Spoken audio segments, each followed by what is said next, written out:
have quite a wide range of folks that you're working with globally at Nestle.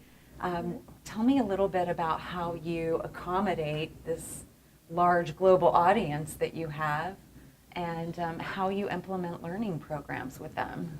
Right. So as most people don't know, we actually have 333,000 people at Nestle. Oh my goodness. It's a very large group. I work directly with our ISIT group. It's called Global Business Excellence. We have about 8,300 people who create, support, implement solutions throughout the company to help support the business, right, run better.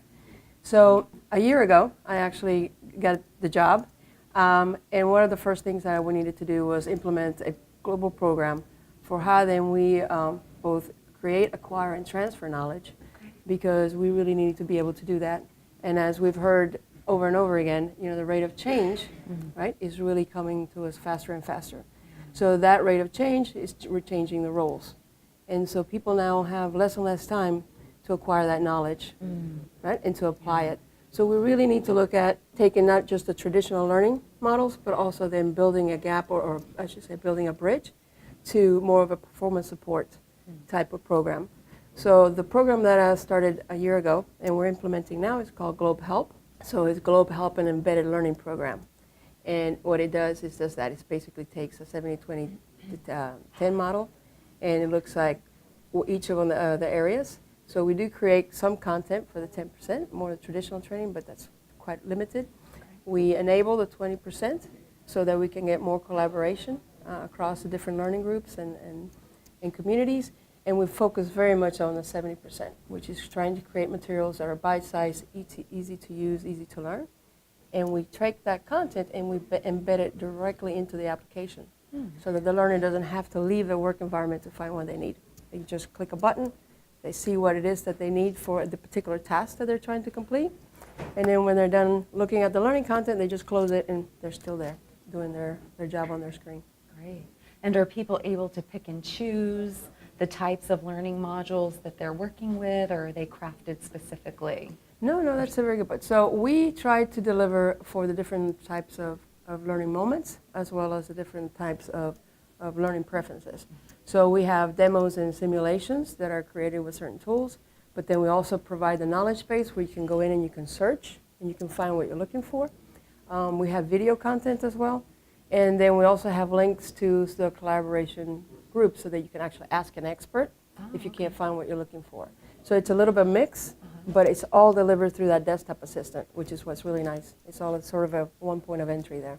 Do you sort of target different type versions of your modules to different cultures, or is there sort of a universal Nestle language that you're using? We're trying to create a universally Nestle language, that's right. Yeah. So it's interesting because we've done some tests with that. So depending on where you are, even as an English speaker, you may call things different, right? So terminology is something that we're trying to now to harmonize across with our content.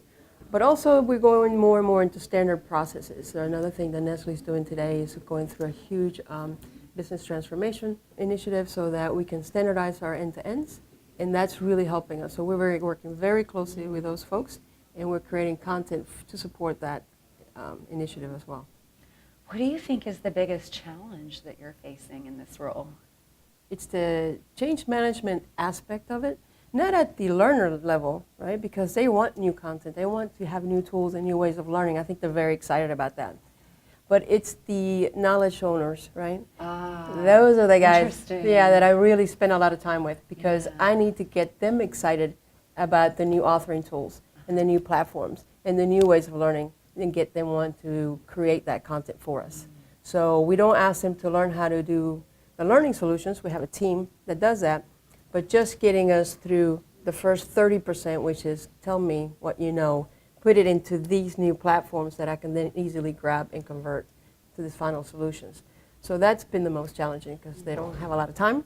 Right. And we're really fighting for a lot of time there with a lot of different other priorities. Yeah.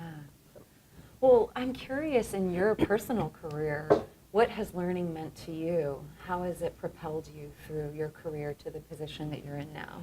Well, I tell you, for me, it's always been there from day one. I've always had a certain level of curiosity, and that curiosity then turns into learning new things. So I've been with Nestle for 22 years, and I started on the production floor. Really? So my very first job was a filler operator in Allentown, Pennsylvania. And I liked the job. I thought it was very curious how all these machines worked. But then, I said, okay, well, I did that for a few weeks, and we were okay with it. So I asked to be put in a different production line because I wanted to see how that one worked. Yeah. And every time I've asked for an opportunity to learn and do something differently, I've always gotten it with this company. It's never held me back for anything. So that was one thing, being able to be in a company where you have all these different opportunities. So I went from production floor to inventory control to production planning to this and that. A couple of lucky breaks to work in some international projects. And little by little, I acquired the knowledge that I needed to be able to go to different areas. And so kind of wiggle and zigzag my way up and down and across. So yeah, it's always constant. And even for this job, I've learned so much in the last year. And that's why I'm here at the summit this week, is to really learn more about what the challenges are in the industry and how other companies are handling that. What do you think is the most important concept that's being discussed here today for you, for your business? Definitely, I see the learner engagement being something that's being talked a lot about. For me, we are spending a huge amount of time and effort and energy and money on how do we engage learners. To me, I think that if the learner is an individual and if they just knew more about what was coming, if we spend more time explaining the why, right, we would have better engagement. So to me, that's been a big takeaway, that I need to go back to these subject matter experts, right, and explain to them why we need to adopt these new solutions and these new platforms, and how their contribution to that effort is going to make it better for everyone, not just for themselves, but for the organizations and the people are in the factories that are producing, because I think people want to contribute. That's the other thing. Yeah. I really do believe that. They just don't know how to do that. Or they have a limited amount of time to do so, so they want to put their efforts into something they know is going to pay out, right? What is something new that you've personally learned lately? So I'm finding all these apps that have these book summaries on it. Oh, yeah. So that's a big one. I'm a big cool. app fan, so I go out there and look, and I'll try it for a month or two, and then I'm like, okay, I'll get rid of that one. Yeah. So that's one of those. I really love being able to just get through a book in 15 minutes. Wow. And then if You can do that on an app? Oh, they can on an app, yes, and there's several of them out there. I won't plug any of them, but yes, you can get through a really nice synopsis of the book, and then you can decide whether or not you're going to go read it or not. That's fantastic.